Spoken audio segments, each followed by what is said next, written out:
지금은 이제 엘리엇 파동 이론에 의하면은 4파 조정 구간에 들어온 게 확실하죠. 누구도 아마 부인을 할 수 없을 거예요. 공교롭게도 5,628달러를 찍고 고점이 왔습니다. 그런 다음에 탁 내려와서 급락을 하니까 또 급등을 하죠. 급등을 해서 이제 쌍봉 지점이 있습니다.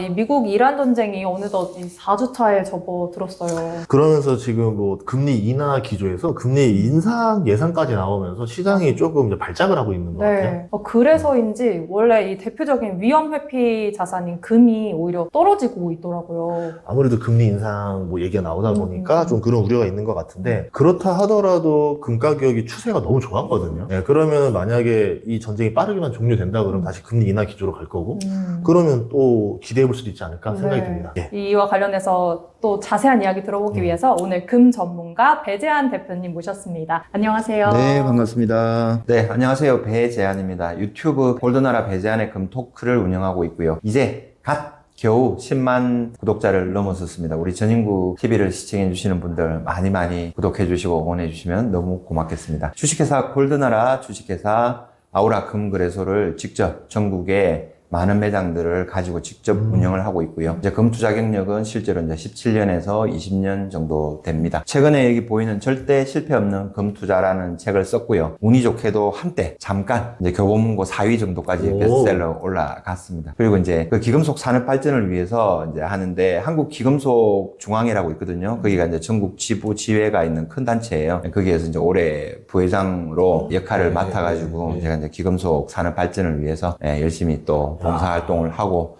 그렇게 있습니다. 아니 대표님 근데 실제로 2달 전만 해도 사상 최고가를 찍었었잖아요. 금이. 근데 원래 전쟁에서는 뭐 안전자산인 금으로 몰리는 게 일반적인데 요즘 왜 이렇게 금이 떨어질까요? 굉장히 아이러니한 현상이 지금 벌어져 버렸거든요. 최근에 발생한 전쟁이 러시아 우크라이나 전쟁이잖아요. 그게 2022년 2월 24일인가 발생을 했어요. 그 당시에 이제 종가가 1,905달러, 4달러 정도가 됐거든요. 그런 다음에 실거래일로 한 9일 정도는 상승을 했어요. 9% 정도 상승을 했고 2,080달러 조금 넘게 갔거든요. 이제 그런 다음에 하락을 하기 시작하는 거예요. 장기적으로. 한 8개월 정도 빠졌거든요. 그래서 1,618달러 이 정도까지 내려갔어요. 그 이후에 지금 굉장히 급상승을 해서 최근에는 5,628달러 여기 사상 최고가를 냈고요. 사상 최고가를 기록을 했고 그 다음에 이제 워낙 상승폭이 크지 않습니까? 저는 파동을 볼 때 2015년도 후반기점 1,045달러 정도를 1파동의 시작으로 보고 있거든요. 그런 다음에 2,089달러 가서 이 파동이 1파가 마무리가 되고 2파가 아까 1,618달러 정도에 마감을 했고, 이제 여기가 3파의 요번에 마감이 5,628달러 정도로 보는 거예요. 지금은 이제 엘리엇 파동 이론에 의하면은 4파 조정 구간에 들어온 게 확실하죠. 누구도 아마 부인을 할 수 없을 거예요. 공교롭게도 5,628달러를 찍고 고점이 왔습니다. 그런 다음에 탁 내려와서 급락을 하니까 또 급등을 하죠. 급등을 해서 이제 쌍봉 지점이 있습니다. 거의 5,500달러 조금 못 되는 구간에서 이게 요번에 미국 이란 전쟁이 터져버렸어요. 엘리어트가 그러면 상승 5파 하락 3파잖아요. 그죠. 그러면 상승 4파라 말씀하신 거죠? 아니죠. 지금은 이제 조정, 상승 그 4파를 맞는데 이제 4파는 조정파니까 3파 상승파를 가장 크게 강력하게 나오거든요. 3파에 이제 고점을 찍었다고 보고 4파 조정 구간에 있고. 그러니까 지금은 이제 파동 이론상으로 보면은 이제 오전에도 조금 전에 이제 SBS에서 제가 말씀을 드리고 왔는데 한 4,095달러 정도가 강력한 지지 라인이 되거든요. 여기 지금 보니까 4,000, 오늘 너무 좀 많이 빠져서 제가 죄송스러운데, 뭐 제가 뭐 금값을 내린 건 아니지 않습니까? 코스피도 아까 뭐 사이드카 걸리고 그랬는데, 어쨌든 지금 뭐 트럼프발 전 세계 금융시장이 요동을 치고 있는 게 맞는 것 같고요. 지금 현재 금값이 7.8% 정도, 이거는 폭락이거든요. 은도 9.62% 정도 지금 하락을 하고 있어요. 지금 현재 4,214달러 정도 지금 기록을 하고 있거든요. 오전보다 많이 빠졌어요. 이게 제가 볼 때는 4,095달러 정도에서는 어느 정도 강력한 지지선이 이제 나오지 않겠느냐라는 생각을 하고 있습니다. 그 은도 마찬가지로 지금 급락을 하고 있는 거죠. 은은 지금 조금 더 심하게 빠졌어요. 최고점이 121달러에서 지금 보니까 63달러까지 갔고. 반 날라갔어요? 네, 거의 이제 한 45% 정도 하락을 했고요. 여기서 이제 금이 조금 더 밀리면은 은은 아까 보니까 54달러 정도의 또 강력한 지지 라인이 있는 거예요. 그래서 지금 같이 변동폭이 굉장히 클 때는 레버리지 상품을 투자하는 거 있잖아요. 그 뭐 소위 얘기하는 이제 페이퍼 실버, 페이퍼 골드 말고 실물권, 피지컬 골드, 피지컬 실버 이거를 해가지고 가지고 있으면은 변동폭이 좀 덜 하거든요.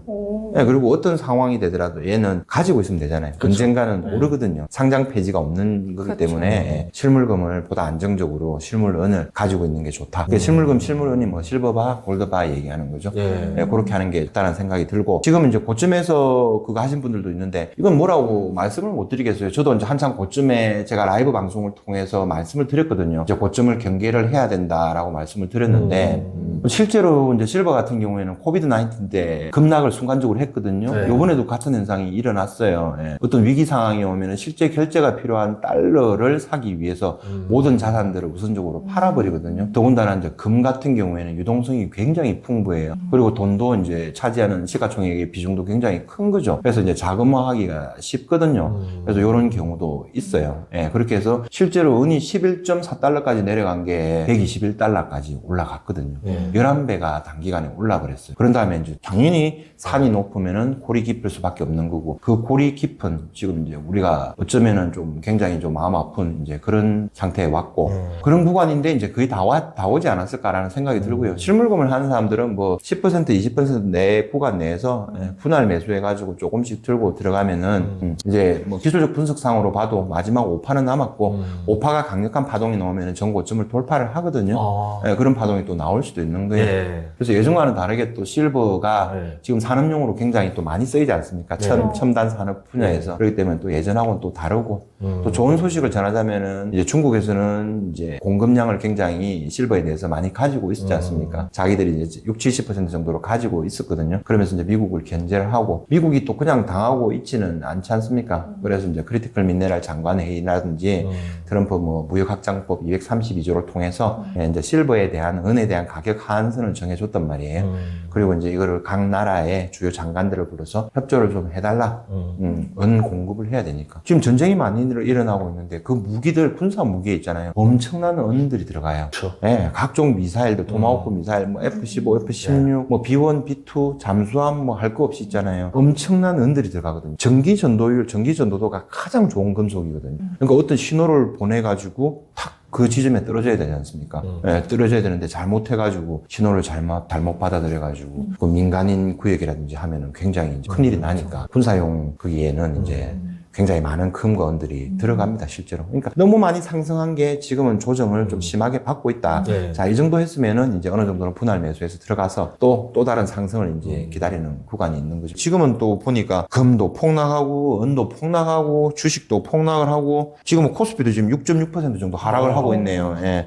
사이드카가 3% 정도 하락하면 생기나요? 5%예요? 오해하고 7 되면 또 한 번 또 해요. 네, 7% 되면 한번 하고, 스킵 브레이크는 8%인가요? 7%. 예. 뭐 사이드카 스킵 브레이크라는 말을 거의 뭐 못 들어보고 살아셨을 텐데 그쵸. 지금은 최근에는 이런 현상들이 많은 거죠. 결국은 그건 것 같아요. 유가가 크루드 오일 있잖아요. 크루드 오일이 지금 100달러 오늘 아침에도 이제 101.5달러 정도에서 시작을 했거든요. 그러니까 98달러 이렇게 내려오더만 지금 100달러를 상회했거든요. 근데 이건 크루드 오일 같은 경우는 WTI가 서부 텍사스유잖아요. 예. 이건 미국에서 이제 거래되는 주로 되는 가격이고 이미 이제 브렌트유 같은 경우에는 유럽에서 거래가 되지 않습니까? 요거는 뭐 이미 110달러, 115달러 넘어갔거든요. 두바이는 160 넘어갔어요. 그죠. 두바이가 이제 실제로 아시아권에서 우리나라하고 대만하고 막 이렇게 중국하고 많이 쓰는 그런 기름이거든요. 근데 어쨌든 미국에서 이번 전쟁을 통해서 뭐 좀 미안할 수도 있잖아요. 유가가 급등하고 인플레이션이 오고 뭐 금리 인하에 대한 기대가 없어지고 인상을 할 수도 있다는 얘기가 나오고 막 그러니까 그런 현상이 생겨버렸어요. 지금은 굉장히 이상하죠. 전통적으로는 어떤 위기 상황이 생기면은 미국 채권이 가장 안전하다 이래가지고 채권을 사고 했지 않습니까? 근데 반대로 채권 금리가 올라버렸네요. 특히 2년물 단기 금리가 올라버렸네요. 지금 거의 뭐 4%에 육박을 하고 있거든요. 금리 인상이 이제 거의 뭐 확정적으로 생각을 해보는 것 같아요. 물가가 지금 이미 벌써 이란 전쟁부터 튀었는데 유가가 이렇게 튀었으면 다음 달 한 달 뒤에 뻔하거든요. 그럼 인플레가 3% 이상 칠 건데 이제 금리 인하는 완전 물 건너간 거고 인상 얘기가 나오더라고요. 한 번은 할 것 같다가 지금 이제 보고 있는 건데 여기서 더 길어지면 2번 할 것 같다, 3번 할 것 같다 되면은 난리 나는 거죠. 그럼 말씀하신 대로 경기는 안 좋은데 물가만 치고 오르는 그죠. 스태그플레이션. 왜냐하면 이 얘기를 왜 했냐면 1973년에 스태그플레이션이 있었잖아요. 근데 제가 예전에 그러면 스태그플레이션은 그럼 어디가 제일 괜찮은 자산이냐 했더니 데이터가 있었을 거예요. 금이었었어요. 금이 가장 피해가 적었다. 부동산과 주식은 난리가 났었다. 이래서 실제로 스태그플레이션 금 투자 투자는 어떤지 좀 여쭤보려고. 네네. 네. 실제로 이제 스태그플레이션이 일어난 거는 네. 조금 전에 말씀하신 대로 73년도 그때 그 정도가 이제 거의 어떻게 보면 경제학자들이 분석하는데 네. 유일하다고 보고 있거든요. 근데 이게 꼭 100% 금하고 금이 가장 강한 자산이다 이렇게 표현하기는 조금은 약간은 애매한 상황이 있긴 있어요. 네. 왜냐하면 그 당시에 1971년도에 닉슨 대통령이 닉슨 쇼크 하면서 이제 잘 알려진 건데 브레튼 우즈 협정을 파기했거든요. 금태양 금지를 선언했단 말입니다. 그리고 나서 이제 73년도 4년도 해가지고 이제 사우디에 가면서 페트로 달러, 달러에 대한 이제 안전자산 개념, 기초자산을 석유로 고착화를 시킨 거죠. 변형을 시키면서 달러 패권을 유지해왔단 말입니다. 그 기간에 있었거든요. 네. 그래서 이제 이게 그 금값도 실제로 70년대부터 80년대까지 가장 많이 올랐고요. 한 25배 정도 올랐잖아요. 그 사이에 이제 지금 올쇼크가 두 번 있은 거죠. 73년도, 4년도, 그 다음에 79년도, 80년도에 있었잖아요. 그러니까 금값은 79년도, 80년도에 가장 사상 최고가를 찍은 거죠. 35달러에서 거의 뭐 850달러까지 이제 급등을 한 구간입니다. 실제 그런 게 있고, 근데 뭐 유가도 상관이 있죠. 지금도 보면 뭐 1차, 2차, 3차 정도까지만 얘기하시는 분이 있는데, 뭐 그 사이에 그 유가가 급등을 한 적이 굉장히 많거든요. 제가 보니까 러우 전쟁 다음에 요번에 6차 쇼크 정도라고 해도 될 정도예요. 근데 이제 이거는 반대로 어떤 때는 유가하고 똑같이 상승을 같이 하는 경우가 있고, 어떤 때는 또 반대로 가는 경우도 있고, 여기서 이 연관성을 크게 잡아내기가 쉽지가 않더라고요. 쉽지가 않은 상황이고, 이제 그런 상황입니다. 근데 지금은 어쨌든 이제 단기간에 보면은 금값하고 유가는 지금 반대로 지금 움직이고 있는 거예요.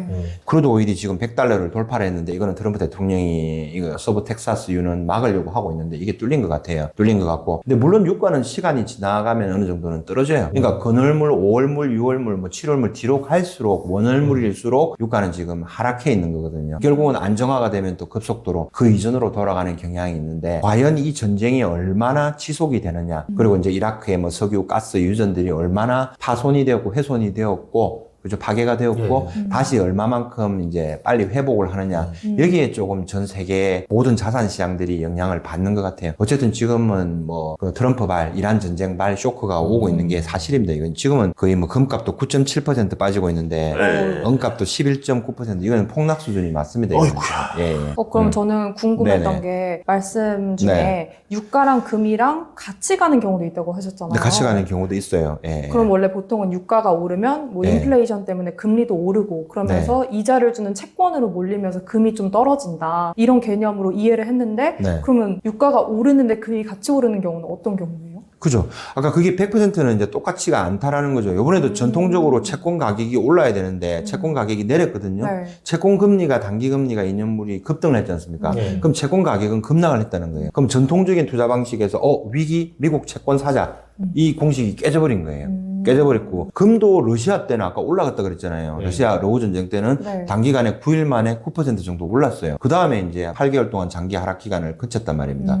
그런 다음에 지금 이제 급등을 했는데, 이게 꼭 전쟁이라든지 금리라든지 유가라든지 이런 거는 단기적으로 금값하고 은값 있잖아요. 이걸 은값은 물론 이제 은가격은 금 가격에 따라서 이제 연동되고 움직이는 게 있어요. 약간 후행하는 경향도 있는데 꼭 이거에 매칭이 돼서 나간다고 볼 수는 없는 거예요. 그러면 지금 상태로는 만약에 유가가 잡히면 금이 반등할 수 있는 그렇게 볼 수 있을까요? 기술적 분석상으로도 어느 정도는 이제 4,095달러가 제가 저점이라고 보거든요. 그 기간들이 필요한 거고요. 그 사이에서 이제 어느 정도 전쟁이 마무리가 되고 조금 완화적으로 종식된다기보다는 어느 정도 이제 지금 강도나 이 공격의 세기가 줄어들 수 있지 않습니까? 그리고 이제 화해 무드가 나올 수도 있거든요. 이제 그렇게 되면은 이 종식이 된다라는 분위기만 나와도 이제 반전이 될 수 있는 거죠. 그러면 유가는 다시 이제 자리를 찾아서 급락을 할 거고, 그때쯤에서 금값과 은값은 또 급등을 아마 하는 그 시기가 분명히 올 겁니다. 제가 볼 때는. 단기적으로는 유가가 하락하는 시점이 금값, 은값이 그 급등하고 반등하는 시점이 된다라고 저는 판단을 하고 있습니다. 이번에 이란이 호르무즈 해협 통과시켜주면서 조건이 뭐였냐면 달러를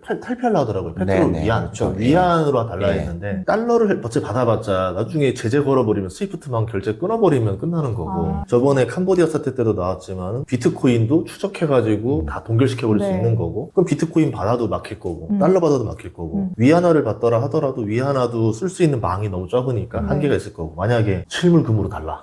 그럴 수도 있는 거 아니에요? 그렇죠. 실제로 그게 그 브릭스 네. 국가들 내에서는 그게 일어나고 있는 거죠. 금은 제재를 할 방법이 없잖아요. 네, 제대로 할 방법이 없죠. 어떤 사람은 뭐 중국산 금이 어쩌고 인도산 금이 어쩌고 이렇게 얘기하는데 지금은 기술이 그렇게 낙후된 게 아니에요. 전 세계에서 가장 좋은 실버 바의 형태 있잖아요. 실버 바의 형태. 99.99%의 고순도 완성된 은을 제조하는 기술 영역이 중국이 제일 많아요. 그 공급량의 60% 70%를 가지고 있다고 하는데 그 재련하고 정련하는 기술이 금이라고 없겠습니까?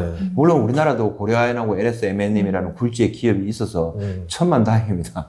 정말 그 기업들이 이제 감사를 하는데 근데 중국이 이제 단순히 그렇게만 한다고 되는 게 아니거든요. 그걸 뭐 중국금이라든지 뭐 이걸 동결한다, 뭐 예를 들어 사우디금을 동결한다, 뭐 인도금을 동결한다 그러는데 그거 쉽게 안 돼요. 선물거래도 실제로 이제 사우디에서 석유를 중국에 주지 않습니까? 이란에서도 주고. 그러면 니네 위안화 가지고 세계적으로 못 쓰는데 어떡하라고 이렇게 얘기하니까 이제 뭐 시진핑이나 중국 공산당에서 얘기를 했겠죠. 그러면은 위안화로 주는 대신에 이거를 상하이 금거래소라든지 SHFE 여기서 금을 살 수 있도록 해줄게. 그럼 이걸 비행기로 니네가 실어가면 되잖아 얘기를 하거든요. 그래서 일정 부분은 러시아도 그렇고 사우디도 그렇고 인도도 그렇고 제가 볼 때 이동했다고 생각을 해요.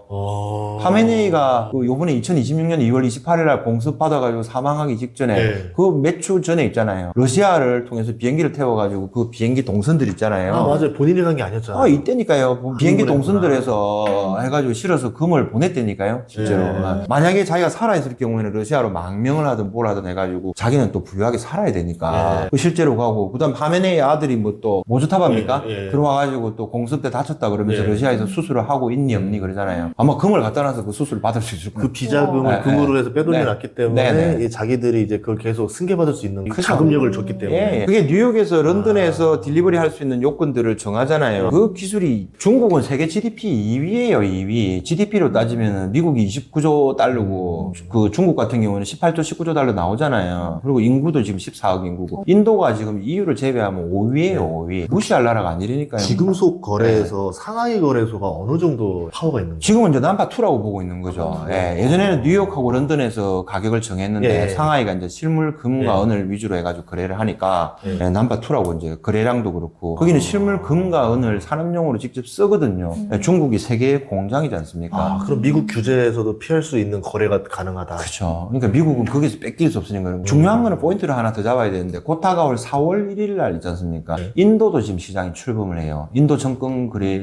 거래위원회 있잖아요. 여기가 세비라고 그래요, 세비. 여기서 우리나라 코스피처럼 거래를 할 수 있는 이런 뭐 상품 선물 시장이 있겠죠? 있는데 여기가 이제 MCX라는 거래소를 통해서 자체적으로 은을 거래하고 금을 거래해요. 그러면 인도도 세계 GDP 5위, 6위란 말입니다. 어마어마하거든요. 인구도 14억 가까이 돼요. 전 세계 금 소비량의 2위가 인도예요, 인도. 전 세계 은 소비량의 1위가 인도예요.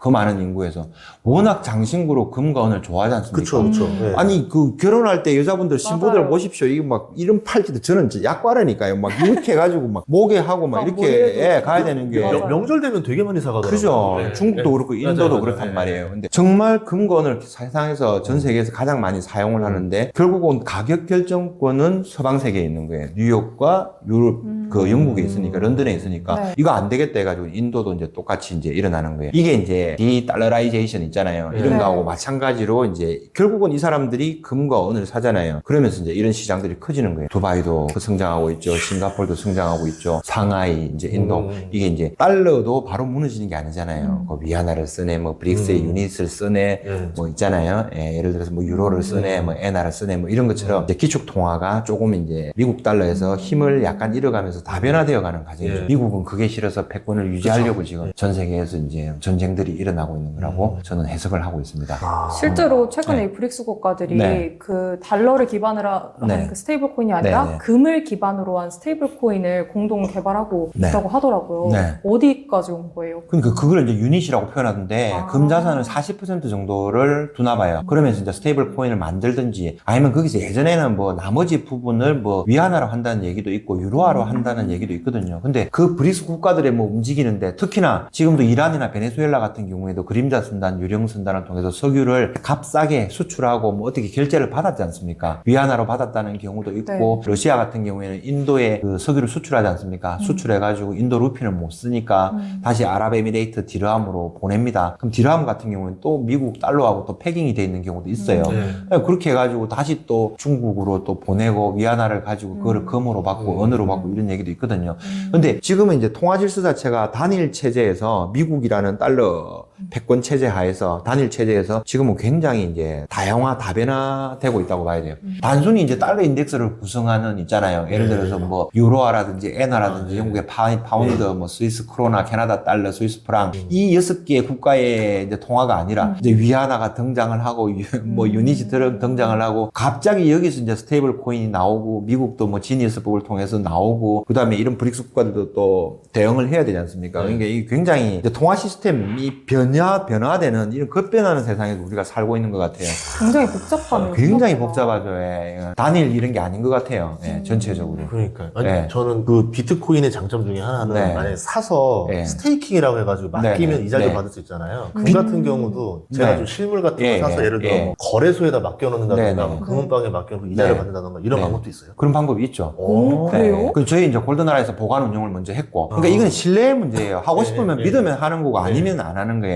어떤 식이냐면은 이제 금을 보관하면은 우리가 그걸 가지고 운용을 하지 않습니까? 네. 그러면 이제 많이 사고 팔고 움직이면서 많은 고객들한테 전달이 되잖아요. 금의 총량이 많으면은. 네. 그러면 여기서 이제 일정적으로 합법적으로 그 등록된 테두리 내에서 상품을 몇 개 넣었을 경우에는 이제 개인하고 우리 회사, 법인 회사하고 계약을 맺는 거죠. 그렇게 해서 이제 보관 운용을 해요. 그러면 이제 세전 2.56% 정도의 수익을 드리는 거고. 있더라니까요. 네, 있어요. 네. 예, 세점 2.56%. 괜찮은데? 세후로 2%를 드리는 거고. 이렇게 하고 나니까 이제 저희보다 이제 더 큰 회사에서 은행권하고 조인해가지고 또 상품을 운영을 해요. 요거는 믿음의 영역이에요. 여러분들이 은행에 신한은행이나 국민은행에 돈을 몇 개 놨잖아요. 근데 이제 돈이 적은 사람은 5천만 원, 1억, 지금은 1억 정도로 올랐죠. 예금자 보호한동안 예, 맞죠? 맞아요. 예, 그랬는데. 근데 돈이 많은 사람들이 많단 말이에요, 여러분들. 생각보다. 내 수준이나 내 그릇이 아닌 사람들이 또 세상에는 많이 존재를 하거든요. 그러면 국민은행을 믿고 신한은행을 믿고 하나은행을 믿고 통장에 10억, 20억 하지 않습니까? 코인 하시죠, 여러분들. 주식 계좌에 정권회사, 미래세증권, 뭐 누구 어떤 하나증권을 믿고 거기에다가 주식 계좌에 50억, 100억 넣어놨지 않습니까? 그 회사가 망하면 그 돈 다 날라가요. 맞지 않습니까? 주식은 예탁결제은행에 있어서. 주식은 괜찮아요. 예, 주식 그거 말고. 근데 아까 얘기했던 ETF나 ETN 상품이면은 그 회사라든지 은행이라든지 정권사를 믿고 움직이는 거거든요. 그럼 리먼 브러더스 때 있잖아요. 리먼하고 관련된 금 마찬가지고 그렇죠, 주식 그렇죠. 관련된 그럴 수 모든 있죠. 파생 상품들 ETF, ETN은 다 날아갔어요. 그러니까 휴지가 된 거거든요. 코로나19 때 운송이 안 되잖아요. 비행기가 못 뜨는 거예요. 그 뉴욕하고 뭡니까 런던하고의 실물금과 종이은 사이에서 가격이 너무 괴리가 큰 거예요. 이때 강제 청산을 시켜버리는 거예요. 실물금을 인도 요청을 해도 안 주는 거예요. 그게 생겼고 최근에는 러우 전쟁 관련해가 러시아 관련된 ETF 상품이라든지 러시아 건강 관련 회사들 전부 휴지화 시켜버린 거예요. 이번에도 그 시카고 CME 거래소에도 유럽들이 맡겨놓은 게 있었는데 그죠. 인출 요청하는데 한 달만 기다려봐. 그렇죠. 불안하다. 근데 거기도 맡겨놓고 이자를 받으려고 했었던 거 아닐까요? 그쵸. 어차피 내가 가지고 있으면 보관료 내가 불안한데 네. 차라리 맡겨놓고 이자 받고 편하게 그냥 맡겨놓으면 나중에 그냥 찾으면 되는 거죠. 자기가 이제 신뢰하는 만큼만 하는 거예요. 은행이든 어디든. 은행에 우리가 100억 넣어놨는데 그걸 뭐 10억 넣어놨다고 해서 그걸 누가 인정해 줍니까? 1억까지만 딱 인정해주고 없는 거고. 그 다음에 좀 심한 경우에는 키프로스, 사이프러스 이런 데 있잖아요. 예금자도 채권자잖아요, 일종의. 은행이 부실해졌다. 그 나라가 부실해졌다. 그러면 이 채권자의 금액을 같이 책임져라 해가지고 깎아버리는 거예요. 그러면 실제로. 금도 비슷하게 예금자 보호법처럼 뭐 얼마 이상 무조건 아니, 금은 지금 그런 상품이 없어요. 그렇죠. 예금자 보호법 없어요. 그건 좀 불안한 요소도 있죠. 불안하면 안 하면 되는 거예요. 그 실물금의 가장 장점이 어떤 아까 ETF라든지 종이금이라든지 종이은 아니면은 은행의 대여금고에 우리가 보관을 해놨습니다. 대여금고가 생각보다 안 큽니다. 큰 게 요 정도고 작은 거는 요런 거예요. 근데 줄 서가지고 막 기다리는데 그게 금 예를 들어서 뭐 실버 뭐 20kg 넣어놓지도 못해요. 실버는 못 넣죠.